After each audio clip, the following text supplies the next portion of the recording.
രാഹുൽ ഗാന്ധി അമേത്തിക്ക് പുറമെ വയനാട് മണ്ഡലം മത്സരിക്കാൻ തിരഞ്ഞെടുത്തത് ദക്ഷിണേന്ത്യ കൂടി പിടിച്ചെടുക്കുക എന്ന ലക്ഷ്യത്തോടെയായിരുന്നു. എന്നാൽ പ്രിയങ്ക ഗാന്ധിയെ അമേത്തിയിൽ മത്സരിപ്പിച്ച് സഹോദരിയെ സുരക്ഷിതയാക്കാനുള്ള നീക്കമായിരുന്നു ഇതെന്നാണ് കോൺഗ്രസിന്റെ ഒരു മുതിർന്ന നേതാവിന്റെ വെളിപ്പെടുത്തൽ.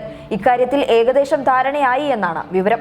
വാരണാസിയിൽ പ്രധാനമന്ത്രി നരേന്ദ്രമോദിക്കെതിരെയുള്ള പ്രിയങ്ക ഗാന്ധിയുടെ സ്ഥാനാർത്ഥിത്വം ഉപേക്ഷിക്കാനുള്ള ഒരു പ്രധാന കാരണവും ഇതാണ്. ഇത്തവണ അമേത്തിയിൽ രാഹുലിനേക്കാൾ പ്രചരണത്തിനെത്തിയത് പ്രിയങ്ക ഗാന്ധിയാണ്.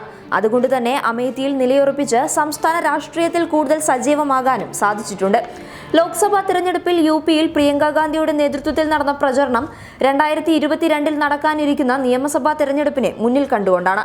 2014 2 സീറ്റുകളിൽ മാത്രമാണ് കോൺഗ്രസിന് വിജയിക്കാൻ സാധിച്ചത്.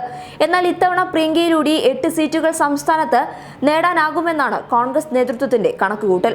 അമേത്തിയിൽ 5ാം ഘട്ടത്തിലായിരുന്നു പോളിംഗ് നടന്നത്. വികസന വിഷയങ്ങളിൽ ഊന്നിയായിരുന്നു മണ്ഡലത്തിൽ രാഹുൽ ഗാന്ധിയുടെ പ്രചരണം. മഹാസഖ്യത്തിന്റെ പിന്തുണയും മണ്ഡലത്തിൽ രാഹുൽ ഗാന്ധിക്കുണ്ട്. അതേസമയം മണ്ഡലത്തിൽ 1 ലക്ഷം വോട്ടിന്റെ ഭൂരിപക്ഷത്തിൽ ജയിക്കാൻ സാധിക്കുമെന്ന പ്രതീക്ഷയിലാണ് ബിജെപി സ്ഥാനാർത്ഥി സ്മൃതി ഇറാനി. 2004 രാഹുൽ ഗാന്ധി അമേത്തിയിൽ നിന്ന് 3 ലക്ഷത്തിനടുത്ത് ഭൂരിപക്ഷത്തിലായിരുന്നു വിജയിച്ചത്. 2009 അത് 3.5 ലക്ഷം കടന്നു. എന്നാൽ 2014 മണ്ഡലത്തിൽ ബിജെപി സ്ഥാനാർത്ഥി സ്മൃതി ഇറാനിയായിരുന്നു. മോദി തരംഗം രാജ്യത്ത് അലയടിച്ച സമയം. ഈ വർഷം രാഹുലിന്റെ ഭൂരിപക്ഷം 1 ലക്ഷമായി കുറഞ്ഞെങ്കിലും മണ്ഡലം നിലനിർത്തി.